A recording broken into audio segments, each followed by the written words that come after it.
Hey everyone, welcome to the channel. Hope you're having a great weekend. Happy playoffs to all you football fans out there. If your team's in the playoffs, wish you the best of luck.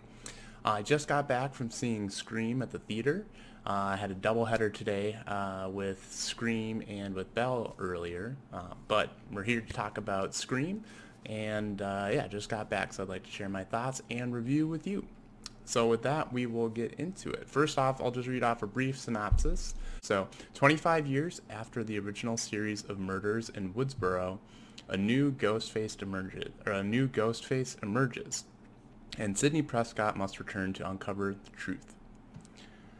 So just background as far as my anticipation went for this film. I had seen the trailer in the last month or so at various movies that I've seen, and so I was aware of it through that, but otherwise I'm not generally a horror fan. I don't think I've ever seen a slasher movie before that I can remember, and definitely haven't seen the previous Scream movies. So I was brand new to the franchise, and but yeah, the trailer that I'd seen made me interested enough, mainly from a few of the actors that I recognized.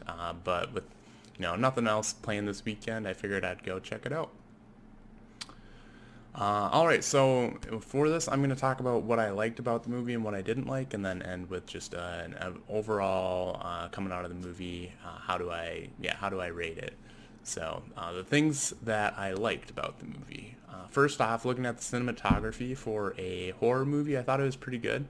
You had a good number of kind of longer takes where you're just focused on the character and then the camera kind of moved. So that definitely added to the effect of like as the camera adjusts to follow the character as they move, you lose sight of certain parts of the room. And so I thought that was done well to kind of keep you on the edge of your seat for to at least achieve that effect. If you don't know, if somebody's going to pop out or not. And so I thought that was well done throughout the film. Yeah, if you're familiar with the Scream movies, at least as I understand it from seeing this one, they are slasher whodunits sort of a thing. And as far as the whodunit, I thought it was fine.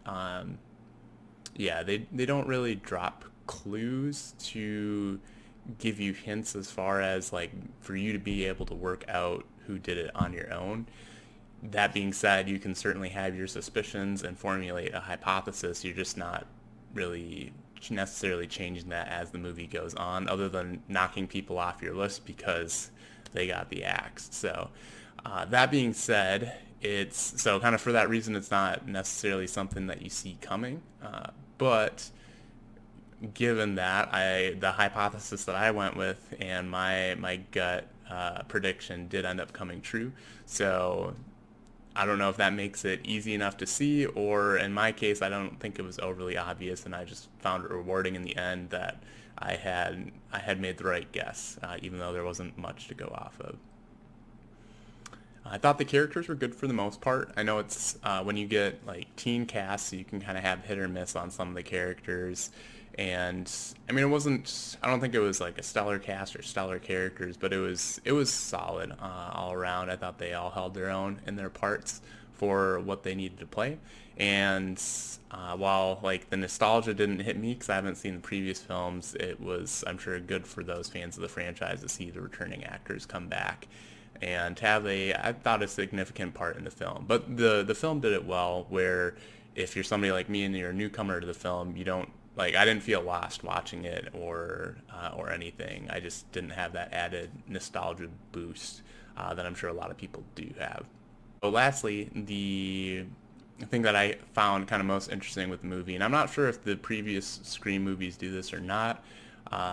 If they do, it probably isn't as fresh for somebody, but the movie's very meta. Like the characters definitely make reference to the sort of film that they're in. They are aware that slashers are a thing, and they, talk about the do's and the don'ts and the stereotypes of that sort of movie. So I thought that was well done and added a lot of humor to the movie actually when they talk about that sort of thing. So yeah, that's my list of things that I liked about the movie. Next, we'll look at what I didn't care for as much. And so the first one is kind of going off of I did like the fact that it was meta, but they did about 90%. There were still characters doing stupid stuff, even though they in the previous scene they were rattling off do's and don'ts for a slasher film. They would contradict those, but at the end of the day, people can be stupid even in real life. So, but yeah, that was maybe could have been done a little bit better. Next one that's on my next kind of problem point I have. This is just more of a personal gripe that I've noticed now in a few horror films, and I see it becoming more and more of a trope, and that's to when you have like a character that's either maybe not necessarily like the villain, but they're just kind of a scumbag or painted in a bad light.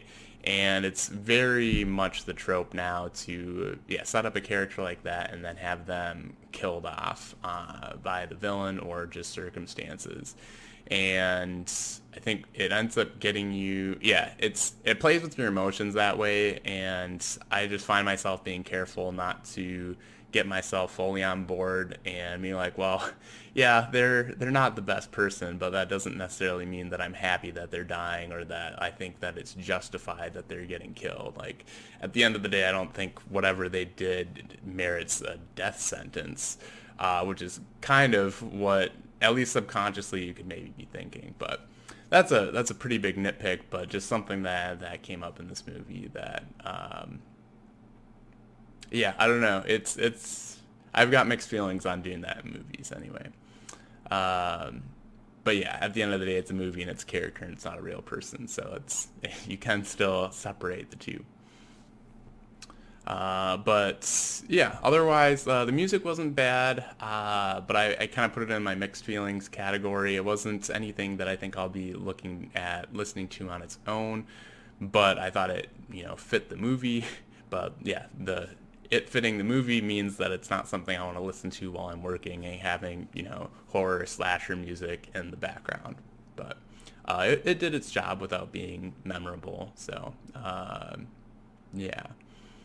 And then my last nitpick, or that falls in the bad category, is this possibly typical of slasher films. I don't know, given that I don't watch them, but the characters seem to sustain a lot of injuries in this film and just kind of walk them off. And I know, you can give that a pass. It's easy enough to set that aside and still enjoy the movie, but something that I wanted to point out. And I mean that's the case in other movies. Like, any action hero is going to get beat up and basically walk it off. But when it's basically all the characters and they're average human beings, that was at least a thought that was going through my mind during the movie. But again, not the worst thing. It's I assume it's just kind of typical and something that you accept as being part of the style of the movie. So, but that kind of wraps up my the likes and dislikes of the different aspects of the film. Overall, I'd say this is a good film, and it's one that I would recommend. But that's coming from my personal perspective and experience, with this being basically the first slasher film that I've seen and the first Scream film that I've seen. So if other people who have seen similar movies may think that this just feels rehashed, I'm not sure.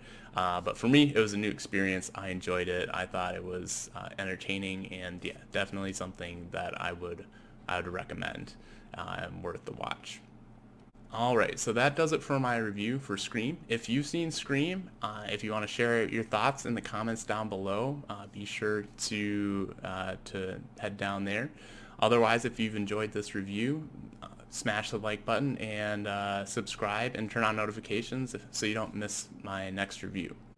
Thanks for watching, and see you in the next video.